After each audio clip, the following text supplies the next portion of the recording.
So I did a little cardboard edge retention test with the ZT, the carbon fiber ZT 560 with S110V. The reason I'm curious about this is because per ZT the final hardness on these was 59 and people were asking why. It's due to the fact that there are two different steels brazed together. It's copper brazing.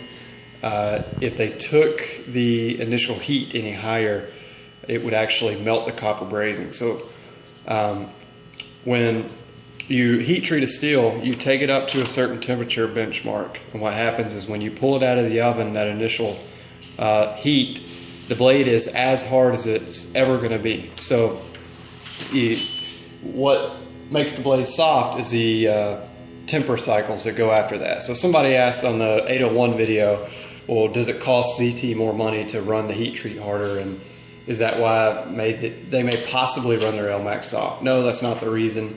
When they pull their LMAX out of the oven, the initial heat, it's as hard as it's going to be, and they have to actually temper it to make it a little bit softer. So anyway, this video is not about that. I just wanted to make a point. That's why these are ran a little bit softer, because it would melt the copper brazing if they took it any higher.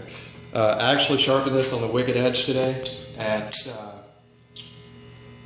18 DPS, so 36 degrees inclusive, and it was taken to 1600 grit and then stropped on the half micron diamond loaded.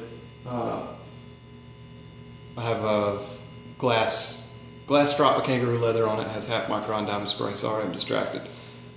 Anyway, I cut this amount of cardboard. Can't tell you how many cuts it was, but I mean it's a fair amount. As you can see, it's not like it was a little bit of cutting. And I wanted to show what the sharpness was like now, and I'm actually pretty impressed with it.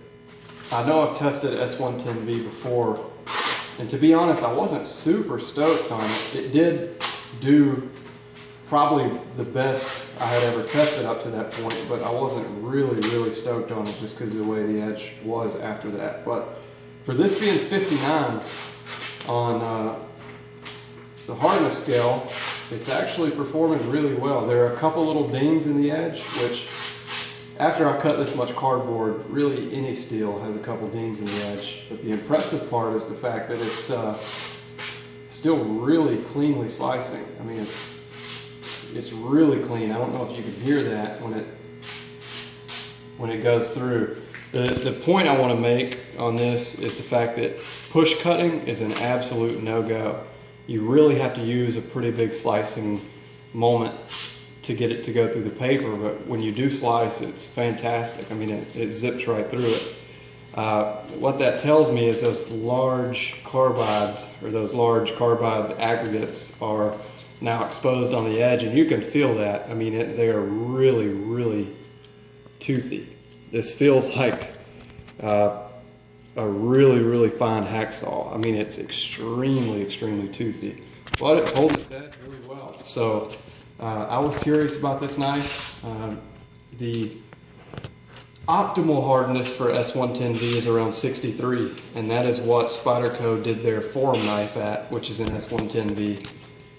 If S110 does this well at 59, I would absolutely love to see what it does at 62, 63. So after this initial run of S90V blades is over, which I should be completing them in the next week or two, I think I'm going to try some S110V and take it up to 63, because this stuff is fantastic. I'm really impressed with this. The edge stability is good, so no real big rolls or anything. I haven't stropped it, I haven't steeled it or anything, but there's no catches. There's one catch up here, not big, not really anything to write home about. It's pretty normal. So edge stability is good, even though it's ran a little soft. Seems to be doing really well so far. So if you want one of these, I think they're still available at True North Knives. I'm not sure, but so far it seems to be really awesome. So anyway, thanks for watching, guys, and I'll see you next time.